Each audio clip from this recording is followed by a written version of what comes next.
warahmatullahi wabarakatuh. Ketemu lagi. Hari ini kita di Teras Sharing. Masih melanjutkan seri yang pertama kemarin, yaitu tentang 5 hal kegagalan atau 5 ciri kegagalan orang tua dalam mengasuh anak. Kalau sudah kita bahas 5 yang pertama kemarin, kita lanjut untuk 5 yang berikutnya, yaitu yang keenam, orang tua menyerah. Nah, ini ada kalanya sebagai orang tua kita memiliki tantangan yang berbeda. Kita ingat atau kita harus memiliki pandangan bahwa setiap anak itu berbeda. Setiap anak itu unik. Oleh karena setiap orang tua pasti memiliki tantangan pada saat mereka mendidik anak-anaknya. Jangan sampai nantinya kita akan selalu menjadi orang tua yang pada akhirnya membandingkan anak saya dengan anak tetangga saya, anak saya dengan anak saudara saya. Nah, oleh karena itu patut kita ingat bahwa setiap anak berbeda, setiap anak unik, dan kita yakin setiap anak itu memiliki potensi yang bisa kita kembangkan. Oleh karenanya kita harus paling tidak mengenali anak kita sendiri.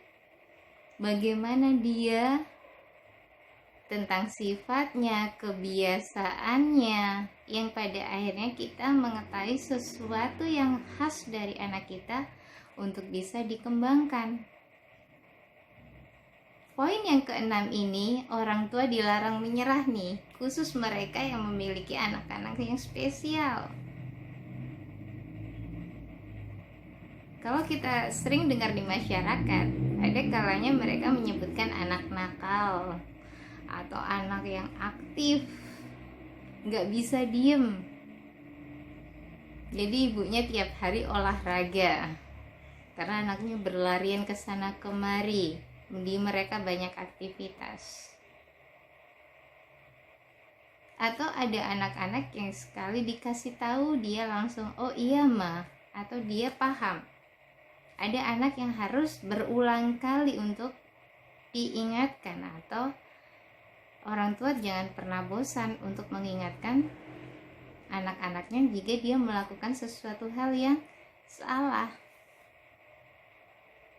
Tanda kutip, tapi jangan sampai orang tua itu atau terutama ibu-ibu itu sampai dikatain putra-putrinya tukang ngomel.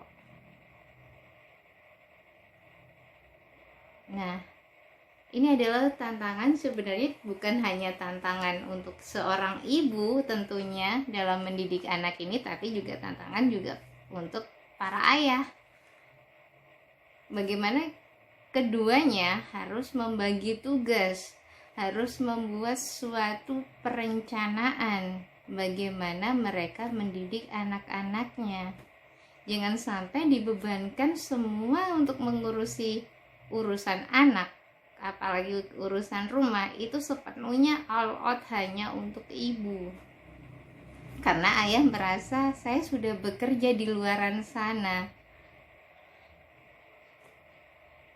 Nah, disinilah seorang ayah, layaknya seorang suami, harus memberikan dukungan terhadap istrinya. Karena apa?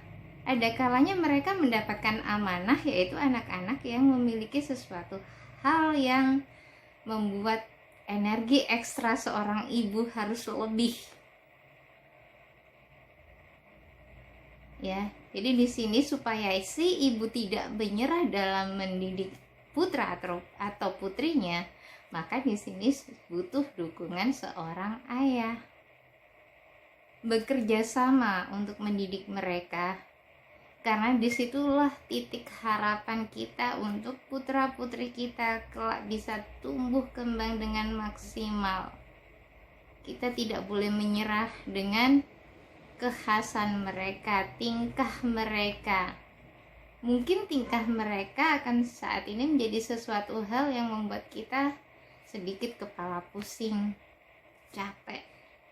Tapi suatu saat saya yakin ibu-ibu akan rindu dengan pola tingkah mereka. Karena nanti mereka akan memiliki tulang yang kuat dan kokoh, dan mereka juga sudah memiliki lingkungan yang lebih luas lagi.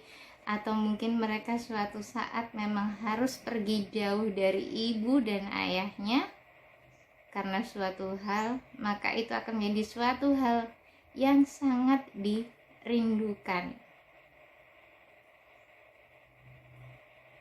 Nah, berikutnya untuk yang poin ketujuh yaitu orang tua mengalah. Kalau dari katanya orang tua mengalah itu baik, tapi mengalah dalam hal ini adalah orang tua yang tidak memiliki ketegasan, dalam artian dia selalu mengalah apa kata anak, apa maunya anak. Padahal untuk usia-usia tertentu mereka belum tahu tentang tindakan mereka. Itu suatu hal yang ada kalanya memiliki dampak yang buruk. Tapi orang tua selalu mengalah, ya sudah, mama ngalah ikutin kamu, ayah juga ngalah ikutin kamu, hari ini kamu gak mau sekolah, hari ini kamu gak ngerjain PR. Mau berapa kali kita mengalah seperti ini? Sementara mereka usianya usia bermain, mereka paling seneng kalau disuruh main. Aku nggak mau sekolah mah, karena mungkin dia berpikir di sekolah memang tidak menyenangkan.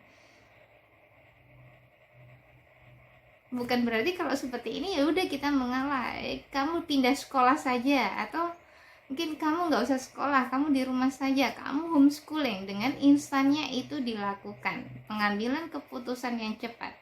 Karena orang tua mengalah terhadap anaknya, keputusan semua pada putra-putrinya. Mengalah di sini bukan mengalah dalam artian kita ikutin apa maunya dia atau apa maunya mereka.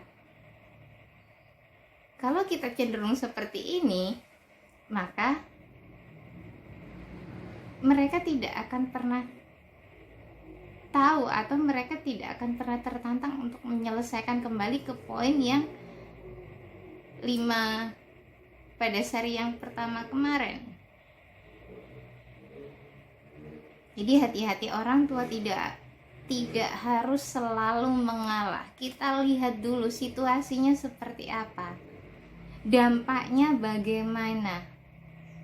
Dan tentunya kita bukan hanya berpikiran jangka pendek, tapi dampak jangka panjangnya. Kalau memang ada sesuatu hal yang memang itu sangat rumit dan sulit, maka orang tua bisa melakukan konsultasi. Kalau misalnya di sekolah ada konselor sekolah atau ke psikolog anak. Ya. Berikutnya yaitu poin yang ke-8, anak selalu dimaklumi perilaku buruknya. Nah, ini ada kalanya orang tua berpikir, ya sudah, dia masih anak-anak, perlu kita maklumi. Ya sudah, ini dia kasihan, nggak pernah bareng-bareng sama kita, atau karena orang tuanya terlalu sibuk. Jadi ada beberapa yang pemakluman, misalkan juga, oh dia masih kecil, semuanya harus kita layani. Ini adalah wujud dari cinta kasih kita sebagai orang tua terhadap putra-putri kita. Nah, untuk yang poin ke-8 ini, pemakluman perilaku buruknya, misal ya, ini anak tidak mau, misalkan dia tidak mau belajar bagaimana menggunakan memakai sepatu sendiri. Terus dia ada kalanya sukanya berteriak-teriak kalau misalkan tidak dituruti. Kemudian ketika dia berkata kotor, kita juga maklumi tanpa harus kita mengingatkan atau meluruskan dan memberitahukan bahwa itu adalah kata-kata yang kasar atau kata-kata kotor yang tidak boleh diucapkan dalam lingkungan sosial kita maupun dalam agama kita. Nah, jadi hati-hati pemakluman ini, pemakluman terhadap anak, kita harus tahu batasnya, harus tahu mana yang dia memang harus dimaklumi, kategori yang memang dia pada tahap perkembangannya, mana yang kita harus meluruskan, tidak harus semuanya dimaklumi, tapi dia harus mulai diingatkan. Dia harus mulai diajari, karena kita harus mendidiknya sejak awal. Karena pendidikan di awal ini sangat penting. Ini merupakan sebuah akar di mana mereka ini sangat menyerap dan penyerapannya sangat bagus. Kalau kita salah memberikan sesuatu asupan yang baik terhadap mereka, maka ini akan sangat menghancurkan mereka nantinya, masa depannya. Termasuk nanti yang rugi juga orang tuanya. Kemudian berikutnya, poin ke-9, yaitu kedisiplinan dan ketegasan orang tua sangat lemah. Ini juga salah satu hal yang biasanya juga terjadi. Kita agak-agak beda tipis gimana kedisiplinan, ketegasan bercampur dengan kadang ada rasa marah, ada bentakan, ada nada keras. Disiplin di sini adalah sesuatu yang memang harus kita lakukan secara konsisten, di mana setiap hal itu sesuai dengan batas aturannya. Jadi ada norma atau value yang mereka memang harus diajarkan mulai sejak kecil. Kalau yang beragama Islam atau mungkin dalam hal beragama, dari hal kebiasaan sehari-hari saja, kedisiplinan dalam berdoa. Misal mau makan harus berdoa. Setelah makan berdoa sebagai rasa ucapan syukur kita.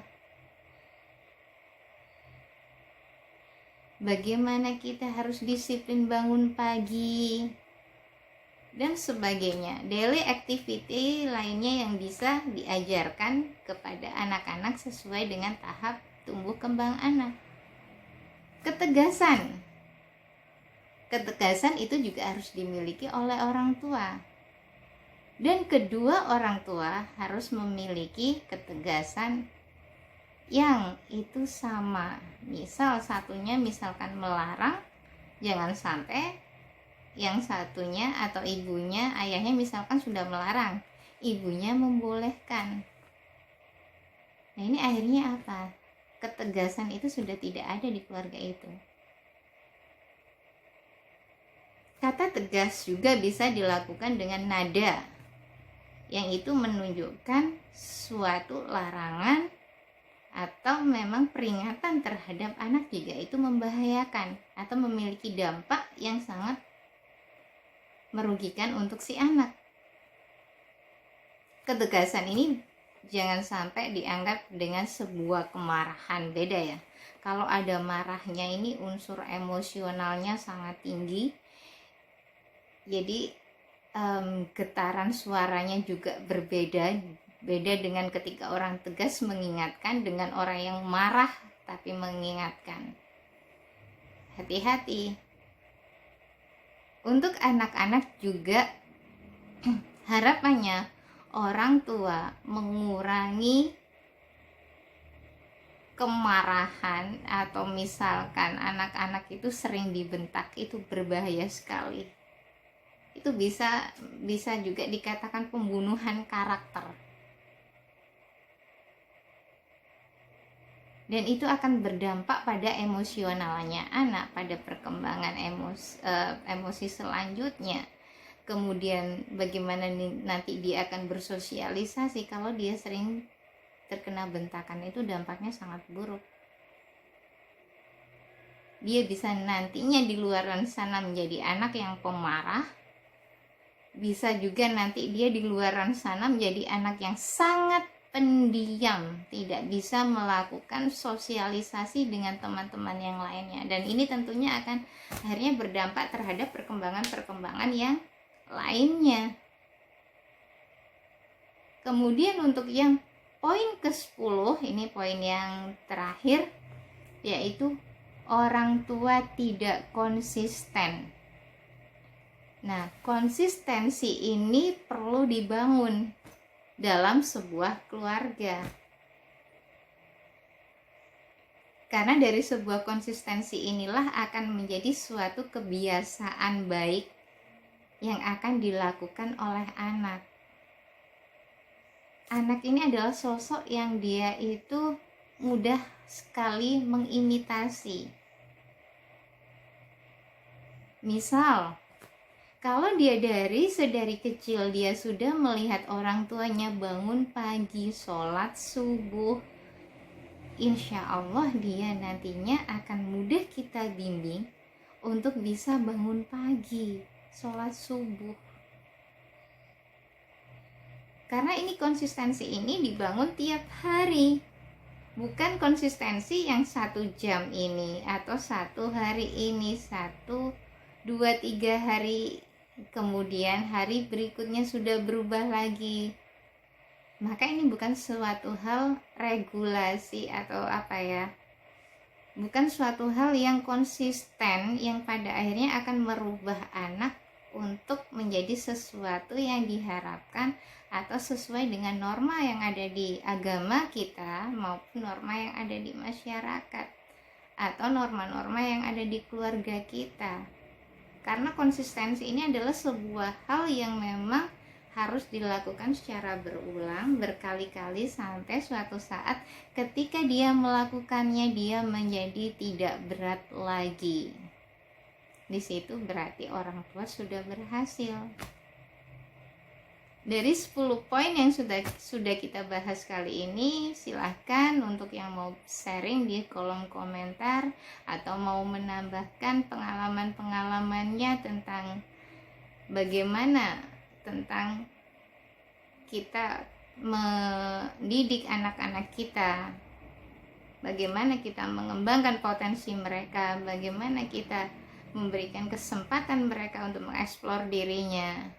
Ya, semoga video pendek ini bermanfaat dan bisa kita jadikan untuk tempat sharing. Terima kasih untuk hari ini. Assalamualaikum warahmatullahi wabarakatuh. Sampai jumpa.